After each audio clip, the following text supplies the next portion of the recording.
ఈ కుక్కలు గరవడం, stray dogs విపరీతమైన ప్రాబ్లం. ఎంత విపరీతమైన ప్రాబ్లం అంటే చాలా దగ్గరలో ఎక్కడంటే అక్కడ చెత్తబడేసి ఉంటుంది. ఆ చెత్తబడేసి ఉన్న దగ్గర స్ట్రే డాగ్స్ ఉంటుంది. ఆ స్ట్రే డాగ్స్ వచ్చేపోయేటోళ్ళని కరుస్తున్నాయి. ఎంత ఘోరమైన పరిస్థితి అంటే ఒక బాబు మీద 20 కుక్కలు పడి దాడి చేసి చిన్న బాబు మీద ఒక కుడి చెవు మొత్తం తినేసి పూరా మొత్తం కుడి చెవు అంతా కూడా తినేసినటువంటి పరిస్థితి ఇది బాబుది.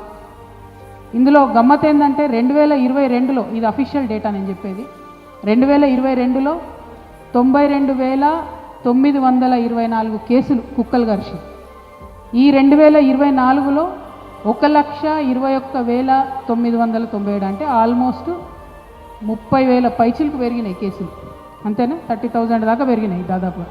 ఎందుకు పెరిగినాయి? 31% ఇంక్రీజ్ ఉంది. ఇది ఎందుకుంది అని అంటే ఈ కుక్కలను స్టెరిలైజ్ చేయడానికి వాడేటటువంటి వ్యాక్సిన్లు, మెడిసిన్లు వాటికి వచ్చిన బడ్జెట్ని సద్వినియోగం చేసుకోలేదు ఎక్కడ కూడా. దాంతో ఏమవుతున్నాయి, స్ట్రే డాగ్స్ సంఖ్య పెరుగుతుంది. వాటికి ఎక్కడ షెల్టర్స్ కడతలేము, వాటిని తీసుకుపోయి ఏమి చేయాలంటే చేయలేని పరిస్థితి, ఎక్కడ పార్కులు లేనటువంటి పరిస్థితి. కాబట్టి అవి ఆ చెత్తబుట్టల మీద బతికే పరిస్థితి, తద్వారా ప్రజలకు ఇబ్బంది అవుతున్నటువంటి పరిస్థితి. మరి దీన్ని ఎట్లా సవరించుకోవాలో దయచేసి మనం ఆలోచన చేసుకోవాలి. దీంతో చాలా ఇబ్బంది అవుతుందని చాలా చోట్ల కూడా ప్రజలు చెప్పడం జరిగింది.